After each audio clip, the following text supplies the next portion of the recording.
여러분 안녕하세요. 엄마표를 응원하는 철학적 교육 전문가 쑥스입니다. 반갑습니다. 초등학교는 그런 문제풀이보다 그런 꿈을 키우고 그런 개념적인 고민을 가지고 이제 그것을 고민할 시간이 많아지는 것이 수학 공부에 훨씬 더 중요하고 어렵습니다. 요즘은 사고력 수학책이라고 너무 이제 강조하는데 너무 어려워요. 사고력 수학이란 말의 사고력은 굉장히 좋은 말이에요. 제가 이 책을 한번 갖고 와봤어요. 이거 되게 쉬운 책이래요. 세상의 수학. 세상의 수학 S예요. 이거는. S가 뭐예요? S가 더 쉬운 거래요. 그 S 위에는 뭐가 있어요? S 위에는 아무것도 없는 거. 아. 수학 사고력도 따로 있어요. 이 수학 문제집이 종류가 엄청 많더라고요. 여기 보세요. 최상위 사고력도 있고 3% 올림피아드도 있고 하는데 뭐 얘네는 뭐 거의 엄청 높은 거고 그나마도 이제 이 정도는 상위권 정도다라고 하는 그런 문제집인데 이제 제가 볼 때는 이것도 사실 굉장히 어렵다고 보거든요. 그중 레벨이 제일 낮은 건데도. 근데 정말 잘하는 애들은 이 위에 거를 다 하나 봐요. 그 지금 말씀 나오신 길에 제가 진짜 말씀드린 거예요. 네네. 뭐 이 사고력 수학을 애들이 다 하나요? 다는 아닌데, 그러니까 그 정말 할 수밖에 없는 애들도 있는 것 같아요. 제가 볼 때 너무 뛰어나는데 그 다음 거 하기엔 좀 그렇고 그래서 하는 애들도 있는 것 같은데 그런 애들이 1000명 중에 1명이니까 나머지 애들은 그냥 하니까 하는 거예요. 네, 저는 이제 사고력 수학 뭐 지금 얘기를 들어보니까 이 S 위에도 세 단계가 또 있어요. 그런 거를 더 그렇게 아주 심하게 어려운 올림피아드 같은 문제, 경시대회 같은 문제를 이제 푸는 애들이 있죠. 네, 그러니까요. 이제 거기도 엄청나게 이제 많은 시간과 노력을 이제 하겠지만 그런 아이들이라 할지라도 과연 교과서에 나온 이제 이 부분, 이 학년에 맞는 교과서의 이 논리를 제가 말씀드린 논리를 제대로 설명할 수 있느냐, 그것이 더 어려운 거예요. 사고력보다 더 어렵습니다. 사고력 수학보다. 아까 말한 정삼각형이 왜 각 세 개가 똑같냐 라는 걸 말하는 것이 사고력보다 어렵기 때문에 그 개념을 깊이 공부한 아이들이 훨씬 수학을 좋아해요.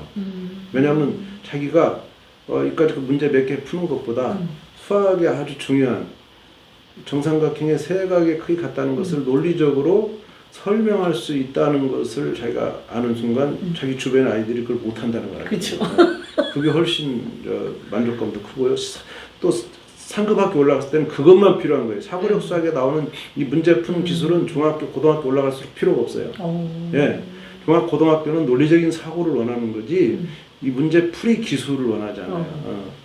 근데 초등학교 사고력 수학에 나온 문제들은 상당히 이제 이 풀이 기술, 스킬이죠. 스킬이라는 스킬 훈련책이라고 저는 봐요. 이건 사고를 길러주는 게 아니라 스킬을 길러주는 거죠.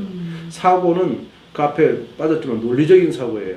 논리라고 하는 것은 가정과 결론이 있는데 그 가정이라는 것에서 결론으로 어떻게 가느냐, 이 갭이 항상 있는 것을 잘 설명해 줘서 스스로 그거를 충분하게 이해하는 이 과정을 겪고 나면 그러고도 시간이 남아서 이제 사고력 수학을 하면 좋은데 지금 이것도 안 하고서 사고력 문제 푸는 기술만 잔뜩 늘리면 기술자가 되는 거죠. 문제를 푸는 기술자. 문제 푸는 기술자.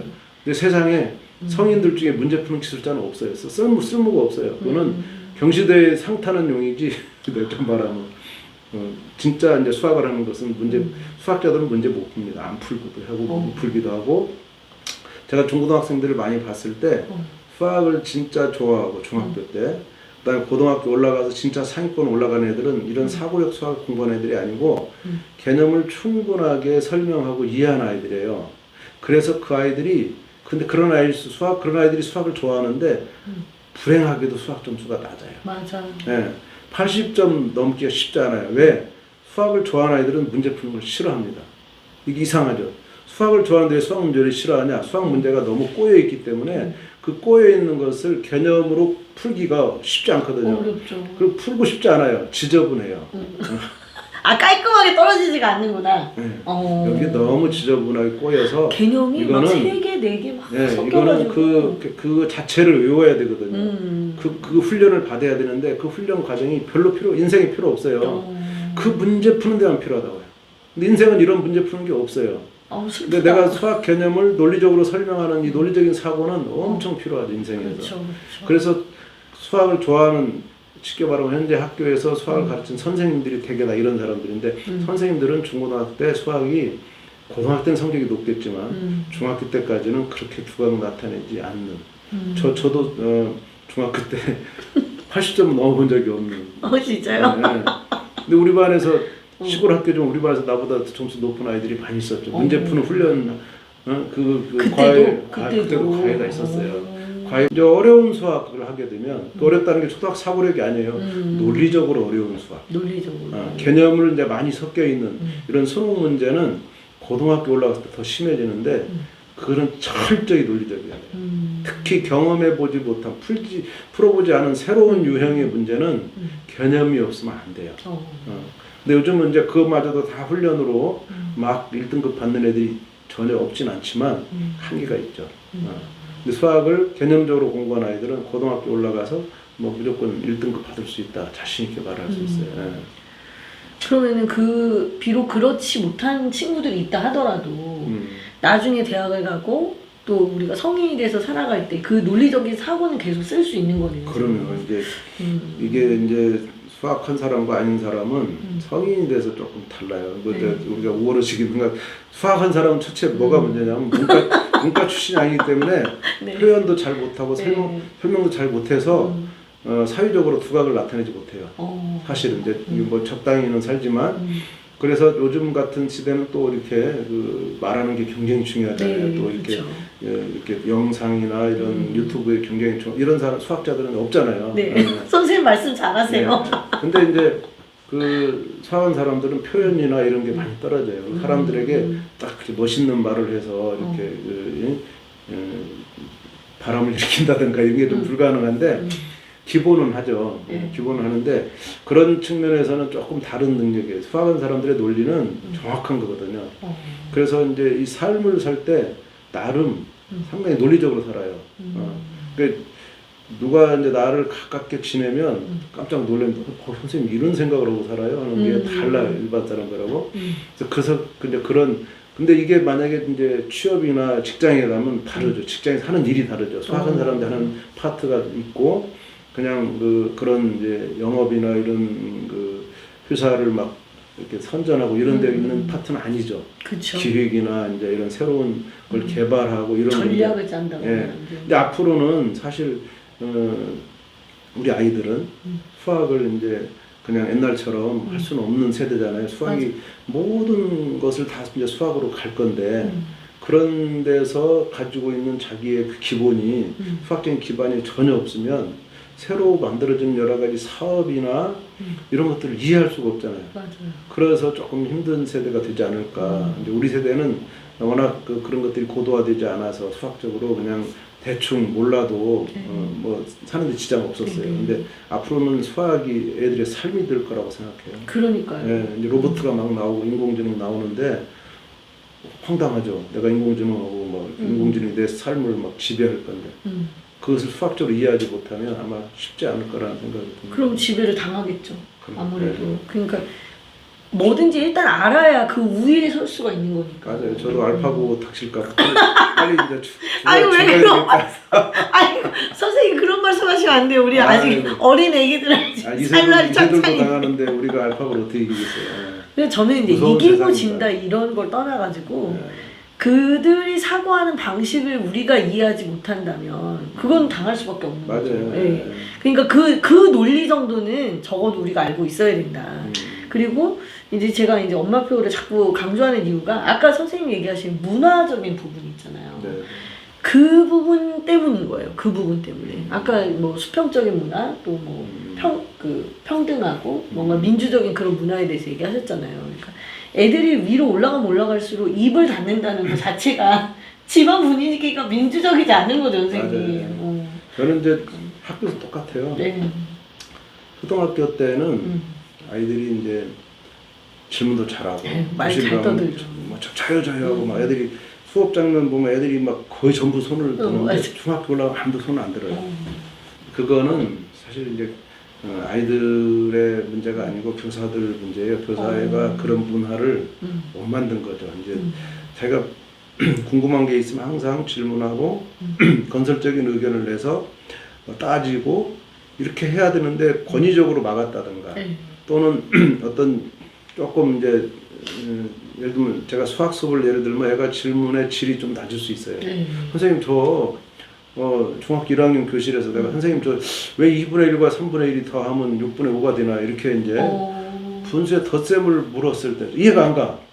물었을 때 선생님이 아 그렇구나 지금 거기가 네가 안 돼 이렇게 해서 그거를 차근차근 애를 그걸 이해할 수 있도록 경험을 시켜야 되는데 너는 지금 몇 학년이 맞아. 이렇게 이제 딱 한번 질책 받으면 그렇게 수학적으로 부족한 아이들은 완전히 수업에서 이제 빠져버리고 그다음에 수학을 잘하는 애들이 할지라도 이게 이제 그런 그 좋은 이제 자기 아이디어를 냈을 때 선생님이 그거를 잘 살려서 다른 아이들과 같이 연결하고 이렇게 해야 되는데 그냥 뭐 박수 몇 번 치고 말았다던가 뭐 그러면 또 애들끼리 그런 경쟁만 되죠. 그것이 그런 사고가 공유가 돼야 되고 그 공유 그 사고를 통해서 모든 아이들이 새로운 걸 깨닫게 하는 이런 교수법이 필요한데 굉장히 어려워요 이게. 그래서 그렇게 또 배우지도 않았고 우리 옛날에 배울 때는 막 맞아가면서 배워가지고 그렇게 이제 우리 경험이 없는 상태에서 교수법을 키워야 되는데 이제 그런 그 교실의 문화 속에서 애들이 손을 들게 하고 또 어떤 애가 부족한 생각을 말했는데 사실은 틀린 건 아니에요. 그럼 그 좋은 아이디어란 말이에요. 그 아이디어를 살려내서 오늘 그 수학의 메인 개념으로 끌고 들어오는 그러면 그 아이가 기분 좋아요. 왜냐면 내가 이런 질문을 해가지고 오늘 새로운 개념을 만들어냈어요. 물론 자기가 이제 완벽하게 못했지만 선생님과 다른 아이들이 같이 참여해가지고 공동 작품을 만들어내서 새로운 개념을 이렇게 아이들이 스스로 발견해가는 그 과정을 설계해주지 못하면 아이들은 좋은 아이디어를 내잖아요. 그러니까 내가 지금 틀렸어 맞았어 이런 정답 의식이라든가 이렇게 하면 모든 게 자신 없어요. 내가 틀렸으면 어떡하나 창피하게 되고 그 창피함을 무릅쓰고 말하게 해줘야 이 교실의 토론 문화가 활발해지는데 그걸 못 살려주는 그래서 애들이 그만 알아요. 저 선생님은 내가 말했을 때 나를 키워줄 것인지 나를 죽일 것인지를 알아야 돼. 다 첫 시간에 간을 봅니다 애들이. 그래서 똑똑해요. 그래서 한번 딱 그런 게 보이면 아 저 선생님은 뭐 다 말하는 게 좋아. 입을 다물어버려. 근데 어떤 이제 교실에 가면 막 떠들거든요. 똑같은 애인데. 예, 똑같은 학교라도 선생님에 따라 애들이 처신을 살게 해요. 그래서 그분은 왜 그랬나 보면 그렇게 이제 교실의 문화를 꾸려오신 거죠. 그래서 아이들이 그 선생님을 믿고 마음 놓고 얘기하는 거고 모르면 모른다 그러고 솔직하게 질문하고 그래야 교사가 아이들이 모르는 상태를 알아야만 그거를 이제 극복하려고 여러 가지 장치를 마련할 수 있는데 애들이 가만히 듣기만 하면요 일방적으로 말은 뭐 선생님 혼자서 말은 그렇지만 일방적으로 주입하는 거예요. 그럼 뭐 성경책 읽는 거나 똑같죠. 책 읽는 거나 그게 아니고 수업의 빈자리에 아이들이 다 채워서 아이들이 거기서 참여해가지고 서로의 생각을 공유하면서 이제 키워내는 교과서에 없어요 그런 거. 그렇죠. 그거를 경험하게 하는 것이 사실은 이제 집에서나 학교에서나 똑같은 거거든요. 저도 사실 제가 이제 엄마표를 주장하는 것 중에 하나가 뭐냐면은 모든 선생님들이 지금 선생님 말씀하시는 거 보면 같은 학교에서도 선생님에 따라서 분위기가 다를 수 있다. 네. 그런데 그게 사실 선생님들의 개인의 어떤 그 사고방식하고도 관련이 있잖아요. 그분도 인간이니까. 그러면 모든 선생님들의 사고방식을 다 그렇게 약간 성장형 마인드셋으로 바꿀 수 없다면 집에서라도 그렇게 해야 되는 거 아니냐. 당연하죠. 그런 의미에서 제가 이제 엄마표를. 맞아요. 저는 이제 딱 엄마표가 좋은 게 학교는 그렇게 하더라도 교실에는 30명 있어요. 맞아. 이제 뭐 과밀학급은 40명도 되는데 선생님이 아무리 그런 좋은 성장 마인드셋을 가지고 애들을 하려도 한계가 있죠. 맞아. 시간 1시간 수업이 40분인데 그 40명 아이들에게 어떻게 그렇게 골고루 시간을 주고 아이들이 골고루 줘봤자 1분이에요. 그렇죠? 맞아. 40분 수업이니까. 내가 41분 딱 내가 말할 수 있는 그 기회가 1분밖에 없고 선생님 한마디 말 안 해도 그럼 우리 애 입장에서 볼 때는 내가 수업 시간에 말 한마디도 안 하고 집에 온단 말이에요. 그러네. 그런 아이에게 엄마표는 뭐냐면 그 아이를 주인공으로 만들어서 그러니까. 이제 애가 얘기할 수 있는 충분한 애 생각도 말하고 자기가 수없이 이해 못한 것도 또 엄마한테 또 고백도 하고 이렇게 할 수 있는 그런 문화가 집에서라도 만들어져야 된다. 그래야 그것이 학교에서 혹시 이해가 안 간 게 있으면 집에서 이제 엄마가 그걸 발견할 수 있어야 되고 그러니까. 그래야 치료가 되는 거죠. 맞아요. 예, 환자인데 병에 대해서 자기 증상을 몰라. 의사가 아무리 뭐 진단하려고 그래도 뭐 째보지 않으면 몰라. 근데 애가 인식을 못하니까. 예, 그러니까 자기가 어디가 아프다는 걸 정확히 아는 게 중요해. 예, 메타인지. 근데 이제 말을 하다가 보면서 아 내가 이걸 모르는구나 그렇죠. 그걸 이제 깨닫게 되는구나. 그러니까 이제 집에서도 엄마가 그냥 막 끼고 가르치면 애 연필 뺏어서 엄마가 그냥 이러면 안 되고 애가 연필을 쥐고 애가 엄마는 뭐 한번 해봐라 이렇게 권유하는 거고 애가 하는 것을 보면 엄마는 알 수 있어요. 애가 지금 이걸 이해했는지 못했는지. 그럴 때 애한테 아 엄마는 이렇게 했으면 좋겠다라는 어떤 답이라는 게 이제 문제 답이 아니라 제안할 수 있고 권유를 하는 거죠. 그쵸. 그때 걔가 아 엄마가 내가 지금 부족한 걸 엄마가 도와주는구나 이런 느낌이 들어야 엄마랑 같이 공부하지. 그치. 엄마가 내가 지금 학교에서 공부를 잘했나 못했나를 테스트하는구나. 그럼 그런 테스트 누가 받고 싶겠어요? 맞아. 네, 엄마 앞에 같이 하기 싫죠. 엄마 수업 안 되니까요. 아마. 그래서 엄마도 굉장히 민주적으로 아이를 이렇게 분위기로 끌고 가야 되지 않나 이런 생각이 듭니다. 근데 지금 저희 카페에서도 그 수학 교과서 원정대를 하는데 그 엄마들이 한 달이나 두 달 정도 하시고 나면 항상 하시는 말씀이 뭐냐면은 내가 이렇게 애한테 권위적인지 몰랐다. 그리고 내가 오히려 내가 엄마표로 얘 진도를 빼려고 교과서를 진도를 빼려고 시작을 했는데 하다가 보니까 너무 많이 뉘우치게 되는 거예요. 반성하고 막 그러신 엄마들이 계세요. 그러니까 일부러 그렇게 하려고 한 건 아닌데 영상을 찍다 보면 본인이 그리고 영상을 편집하다 보면서 느끼나 봐요. 아 내가 얘한테 왜 이런 말투로 말을 하지? 맞아요.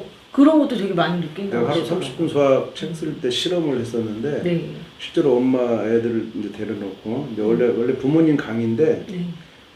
집에서 하루 30분 수학을 실천해라. 이제 선생님들이 해서 엄마 수학을 해봐라. 이렇게 했는데 자꾸 이제 이게 내가 잘 못해요. 그래서 내가 애들을 하루 데려오라 그랬어요. 그 이제 몇 주 강의인데 네. 한 3주나 이렇게 들어가서 애들을 데려왔어요. 그래서 이제 엄마하고 애들을 이렇게 앉혔어요. 좋은 기회였네. 이렇게 이제 엄마 쭉 앉혀놓고 애들을 이렇게 세워서 이쪽 줄하고 바꿔버렸어요 애들을. 아 남의 자식을 너무 좋은 남의 아이디어다. 자식을 이제 바꿔놓고 그 아이가 이제 교과서를 가져왔어요. 그러면 이제 우리 아이는 뭐 6학년인데 지금 네. 내 옆에 2학년이 앉아 있어. 2학년 교과서를 보니까 이제 한 페이지를 펴라 그랬어요. 그거에 대해서 책에 나온 걸 한번 질문해라. 아 책이 그러니까 상대편 아이 책을 가지고 그렇죠. 설명을 하는 거구나. 그 아이한테 질문해야 되니까. 그래서 이제 그 아이도 남의 엄마잖아요. 근데 아이 중에는 이제 남의 엄마한테 못 가는 애가 있더라고요. 그런 애는 할 수 없이 그냥 이제 부모하고 하게 했고 대부분은 이제 바꿨어요. 한 90%는 바꾸더라고요. 바꿔서 시켰어요. 네네. 내가 딱 두 페이지에 예를 들면 이제 이등변 삼각형을 배웠다. 그럼 이등변 삼각형에 대해서 딱 두 페이지예요. 두 페이지 것을 가지고 30분 동안 얘기해봐라. 30분이나. 그 30분이나 맨 처음에 그렇게도 의식하는데 나도 놀랐어요. 30분 동안 끝난 조가 없어. 와. 어? 신기하다. 네.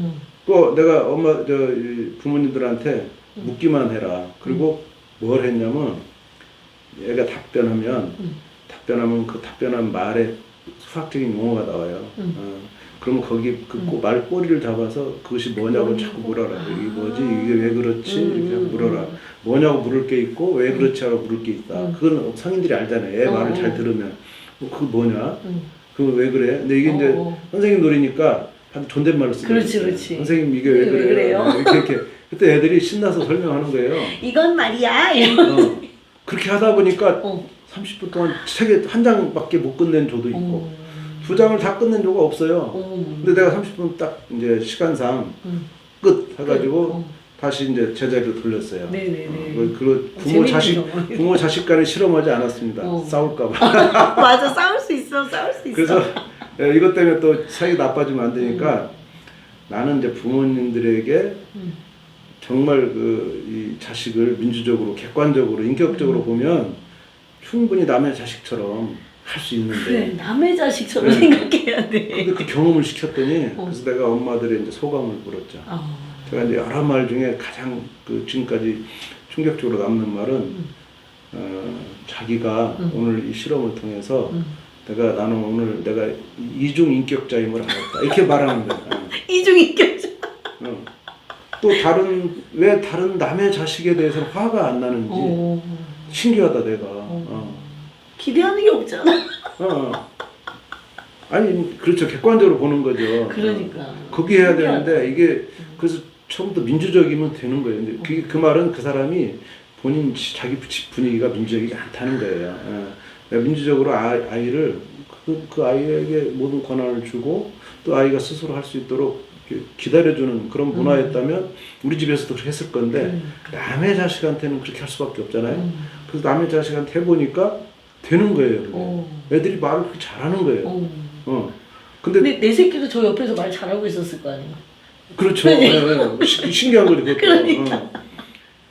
근데 제가 이제 이 실험을 또 중학교에서 해봤어요. 그때는 초등학교고 중학교 했더니 중학생들은 이렇게 바꿨더니 애들이 나한테 나중에 선생님 우리 엄마하고 해보면 안 돼요? 이렇게 왜? 아니, 그 애들은 좀 괜찮은 것 같아요. 그러니까 그런 엄마랑 해보고 싶은 약간 좀 독립적이지 이제. 애들이 원하더라고. 애들이 엄마랑 오늘 해보면 안 돼. 시간상 안 돼서 내가 엄마랑 집에 가서 그렇게 했는데 애들이 원하더라고. 그래서 이게 애들이 그럴 필요로 하는구나. 왜냐면 해보니까 재밌거든요. 재밌지. 이게 수학을 좋아하는 계기가 된다고요. 재밌다는 것이 이 과정이 아이들한테 내가 수학을 자꾸 설명하니까 유식해져요. 자기 스스로 유식한 걸 느껴요. 이걸 내가 설명할 수 있구나 라는 그런 기회를 아무도 안 줘서 그렇지 우리가 그런 기회를 주면 아이가 설명을 하면서 내가 자기 효능감 같은 걸 느끼는 거네. 논리가 쓰거든요. 설명을 해야만 논리가 쓰거든요. 맞아. 그러니까 책에서 아무리 많은 시간을 막 지가 잘 정리해 가면서 공부한 것이 논리적으로 연결이 안 돼요. 왜냐하면 설명이라는 거는 누가 자꾸 요구해야 돼요. 왜 그러냐고. 그럴 때 이 오늘 것에 머물지 않고 생각이 자꾸 넓어지는 거예요. 생각이 넓어지니까 큰 걸 보는 거예요. 그렇지. 숲을 보게 하는 그 경험이 아이에게 이런 거였구나. 이등변 삼각형이 이게 아니고 큰 테두리 안에 여기가 있구나. 애들이 그걸 잘 못 보더라고요. 네. 큰 그림을 못 봐. 당연하죠. 왜냐하면 책은 거기만 설명하니까. 그렇지. 그리고 거기서 바로 문제 풀어버리면 그 문제에만 집중하니까. 근데 설명은 넓어져요. 왜? 성인이 설명을 넓히거든요. 이건 왜 그렇지? 저건 너 지금 이렇게 말하는데 그건 왜 그러니? 이게 이렇게 저처럼 막 물으면 안 돼요. 굉장히 좀 공격적인 물으면 안 되고 지극히 이제 그 호기심 많은. 근데 선생님 이건 왜 그런 거예요? 그래, 그렇게 해서 궁금해야 되고 애가 실제로 설명을 잘 들으면요. 부모님들이 몰랐던 수학을 깨우쳐요. 세상에. 그게 그런 뜻이었어? 이렇게 되겠네. 그래서 엄마가 놀래. 그 놀래는 거 애가 봐야 돼. 그럼 애가 자부심을. 내가 엄마를 이해시켜. 그러니까. 이거 엄마가 이해하는 거야 내 말을. 그런 경험이 애한테 정말 그 선생님 의식을 심어줘요. 이거 애는 자기 말을 들어주기를 원하는 거지 자기한테 미주알 고주알 그걸 원하는 게. 내가 도와주는 건 언제 도와주냐면 애가 자기가 다 풀어놓고 뭐가 이제 딱 안 됐어. 그럴 때 조금 도와주는 것이 정말 필요한 거지 100을 도와주면 안 되고 한 70은 애가 하고 30이나 20을 부모가 도와주는 정도로 가면 애가 계속 하려고 할 거예요. 초등학교 수학 교과서 정도는 엄마들이 조금 공부해두는 게 더 낫겠네요, 어떻게 보면. 근데 초등학교 교과서는요, 이제 보면 알 수 있어요. 이게 이제 성인이잖아요, 우리가. 네, 우리 성인이죠. 우리가 초등학교 때는 모를 수 있어. 내가 그때는 그런 걸 잘 못할 수도 있어요. 성인은 훨씬 이제 경험이 많기 때문에 책의 논리적인 흐름을 보면 여기서 이렇게 하라는 거나 알 수가 있어요. 그렇게 해서 도와줄 수 있는데 근데 이제 다 그런 건 아니에요. 초등 교과서도 어려운 부분 가면 안 되는 부분이 있지만 그런 거 한두 군데 빼고는 대부분 되니까 일단은 이제 내가 그걸 이해해서 가르치려고 하지 말고 애한테 계속 시켜서요. 그 애가 되는 건 내가 안 해도 돼. 그런데 특정한 부분가 얘가 도저히 엄마 이건 내가 설명 못하겠다. 그때는 엄마가 좀 본격적으로 잡고 했는데 엄마도 안 돼. 그리고 엄마도 안 된다고 하세요. 그게 인간이야 그게. 맞아. 네. 안 된다고 그럴 때 해야지. 모르면 모른다고 해야지. 맞아. 엄마가 배운 지 공부한 지 오래됐지. 뭐 그리고 특히 여기는 어려운가 봐. 애가 그렇게 엄마의 인간성을 봐야 되는데 엄마가 무슨 뭐 전지전능한 신처럼 막 이거 가지고 또 막 어디 가서 배워가지고 가르치는 원치 않고요. 애는 그 정도 하면 되고 엄마가 그거에 관심을 가져줬다는 것만으로 충분합니다. 그리고 이제 어떤 경우에 엄마가 정말 성인 눈으로 보니까 깨우쳤어. 그거를 애한테 조금 이렇게 튀어주면 애가 그 하나로 충분해요. 아, 우리 엄마가 나를 위해서 노력을 했구나. 근데 노력해서 안 되는 거 안 되는 거고 되는 것도 있고, 아, 이거 엄마 때문에 내가 이해했다. 뭐 이렇게 도움받는 그런 것을 고마워하는 거지. 100% 끼고 가르치는 걸 좋아하지는 않아요. 그래서 선생님 지금 말씀 중에는 계속 아이의 호기심 그런 부분하고 한 술을 배부르려고 하지 마라. 엄마가. 언젠가는 그게 1년 후가 됐건 2년 후가 됐건 이 호기심이 살아있는 한 그때 또 그 궁금함을 또 해결할 수 있는 그런 것들이 또 생긴다는 그런 게 제가 해석이 될까요? 맞아요. 네. 그러니까 사실은 저는 이제 그 일반 부모들한테 정말 우리 애가 어디 특정한 부분에서 좀 미진하다든가 네. 뭐 그런 경우 많잖아요. 근데 그렇죠. 그런 집도 생각해봐라. 그런 아이의 부모들은 다 기다려주잖아요. 네. 잘 못 걸어. 그러면 스스로 걷게 막 훈련시키고 뭐 초등학생, 중학생이 돼도 못 걸으면 뭐 여러 가지 장치를 써서 걸을 수 있도록 도와주는 것이 목적이지. 그걸 억지로 하지 않잖아요. 그런 식으로 수학도 일부가 잘 안 되면 그쪽에 부족할 수 있어요. 그런 아이를 다른 아이처럼 막 끌고 가면 얘는 못하는 거죠. 맞아요. 그리고 이제 포기해야 하는 거니까 걔가 포기하지 않도록 걔가 스스로 해낼 수 있는 그런 힘을 키워주는 것이 똑같다고 봐요. 수학 공부나 그런 일반적인 이제 신체적인 어려운 점이나 이런 것들은 똑같은 거죠. 우리 아이가 모든 걸 다 100% 당장 이렇게 가는 것은 아닌 거고 이렇게 자기의 수준에 맞게 속도에 맞춰 가면 속도는 갈수록 빨라지는 거예요. 빨라지는 거고 때가 되면 제때 이제 예를 들면 고3 때 딱 갈 수도 있고 그게 안 되면 1년, 2년 더 할 수도 있고 재수라는 과정도 있어요. 어떤 사람은 성인이 돼가지고 다시 대학을 다니고 그런 세상인데 뭐 내가 고3 때 모든 걸 다 하려고 애쓸 필요는 없는 거죠. 말이 이상한 대로 샜네요. 아니 괜찮아요 선생님.